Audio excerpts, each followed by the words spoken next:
YouTube, what the crap's going on? HeirofCarthage here, back in Total War Warhammer 2. Well, not quite in the game, but with a whole bunch of news surrounding the game.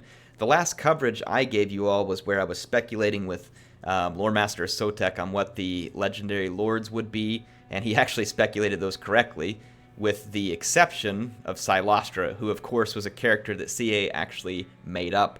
She didn't already exist, and that was one big piece of news that happened since last time I talked to you, but I'm going to assume that you all have seen the Cylostra announcement. If you haven't, I'll have a link in the description where you can go check out some videos about Cylostra.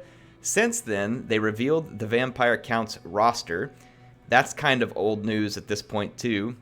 Again, if you want to see that, I'll put a link in the description to the Twitch stream where they revealed the roster. You can go check it out. The roster is pretty interesting. We did find out that they indeed have elite infantry, which Sotek and I had discussed, and he did not think they would, but they do. It's the depth guard, I think is what it calls. So there is some elite infantry for them. And then Cylostra also had some very unique characteristics that were going to make her leadership very different. The fact that she could have like a ghostly paladin and also summon Bretonnian cavalry and all that kind of stuff. So we learned a lot of stuff. I suggest you go check that out.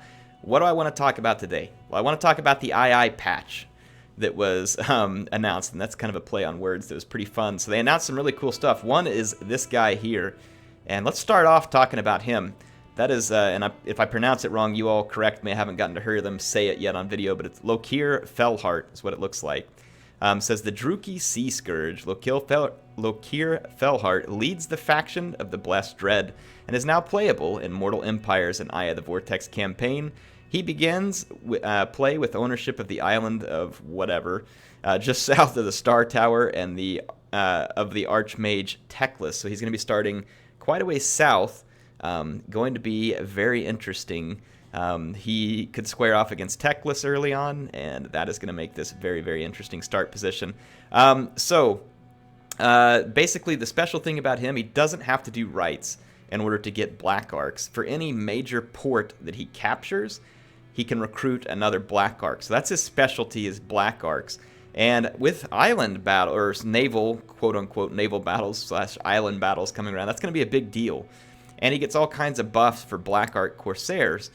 So in place of that right, where you can get a Black Arc, he has a right that buffs Black Arc Corsairs and gives them special abilities like Fear and Stalk and extra AP missile damage, and then potentially armor bonuses for Charybdis, all kinds of cool stuff. So he's going to be a free LC Lord. So this is going to be a Lord that comes out for everybody. So if you don't go out and buy the DLC, you can still play a new campaign with Lokhir Fellheart, which is going to be very, very interesting. I think that's a really cool addition. The guy looks amazing up here with like this whole dual sword, like Kraken mask. He looks fantastic. Super excited about that. So what's the other big news in the II patch? Now, we don't have the full patch notes yet. When we do, I will cover it and give you some thoughts on it. But we get to hear some huge news here. I'll just start off with the first piece, which is still pretty big news. So Heinrich Himmler is going to get his own faction and start position in the campaign. So on Mortal Empires, he's going to actually start in a new position. We'll talk about that. And he also has access to a mount now. But not only that, there's a whole new mechanic coming for vampires called Bloodlines. So let's talk about Bloodlines. What is it? Well, as the vampires, they've been given this new campaign mechanic where you're trying to build up blood kisses. And I guess that's kind of where you, as a vampire, are turning a character or someone into a vampire. And the way that you gain these blood kisses is by killing enemy lords, vassalizing other factions, and just otherwise, hang on, there was one more. So it was killing enemy lords, slaying faction leaders, vassalizing, and it was agent actions, wounding or assassinating characters through hero actions. So that's the way you get these blood kisses. You once you get a certain number of these, you can go to the Bloodlines tab, and I'll kind of just show you this real quick. Here's where on stream they were looking at it, so I'll just hit play. And you can see that when you pull up Bloodlines, here's how many blood kisses it cost for one of these particular units. And I'll go into full screen so you all can see this better. And you can see that there are different types of these lords that you can awaken through the Bloodlines. There's the Lamian, Von Karstein, Blood Dragon, Necrarch, and Strigoi. And each of them are different. and they each bring different bonuses to your faction for recruiting one, and some of them are melee focused, some of them are caster focused, and it's just really, really cool stuff. So this is going to be a huge change for the vampires in Mortal Empire, and this is applicable to all vampire characters, not just Heinrich Himmler. So this is going to be a really cool mechanic.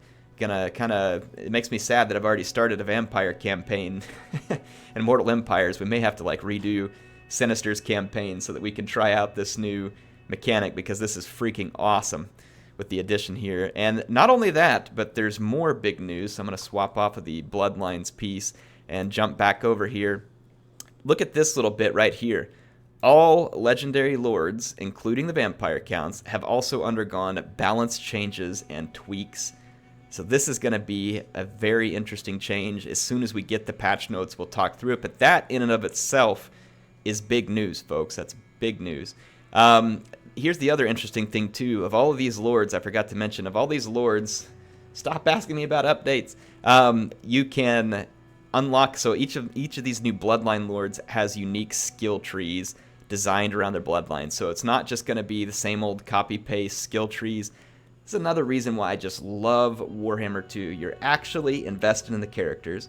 You're actually invested in playing different factions, and as they just keep adding more to it, this game just gains more and more and more depth, and it is incredible the level of depth that we are in Warhammer 2. Now, Warhammer 1 to me was a fantastic game, but if you look at how much has been added, Warhammer 2 is incredible. It's just an incredible depth right now, and I just remember laughing because everybody, whenever Warhammer 2 released, whatever, it's just the same as the first one. How could this isn't even a new game. They shouldn't charge 60 for... Yeah. Hard to say that now, isn't it? Just look at what they keep adding to the game and how much of a different game Warhammer 2 is at this point because of how much they've added. It's incredible. So yes, those are the big changes incoming. We'll keep an eye out for the patch notes. I'm super excited about this. This is huge news.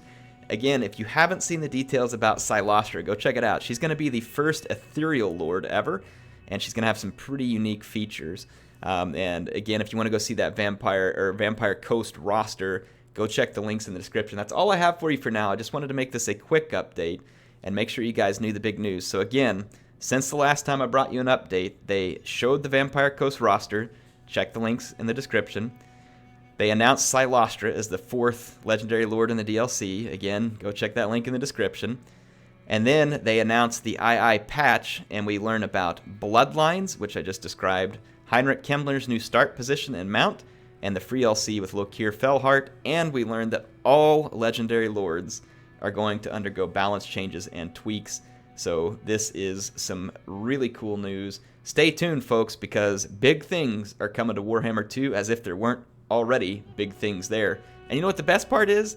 This still isn't the end of the content. I know I probably sound like I'm like showing out for CA. No, I'm not paid to do this. This game has an incredible amount of content. I'm super excited about it. I've got like 600 hours in this game, and I feel like it's not enough. Anyway, I hope you all are excited too. Tell me what you think in the comments about these new mechanics and what you hope to see in it. We've gotten to see a little bit. And tell me if I missed anything. Please fill in the viewers and the rest of it down in the comments. If you have a really good comment, I'll make sure and put a like on it so that, you know, or my favorite or whatever, where it puts my little symbol next to it in the heart. So I'll check the comments. Thank you all. Hope you enjoyed it. HeirofCarthage signing out. And I'll be back when we have some more news.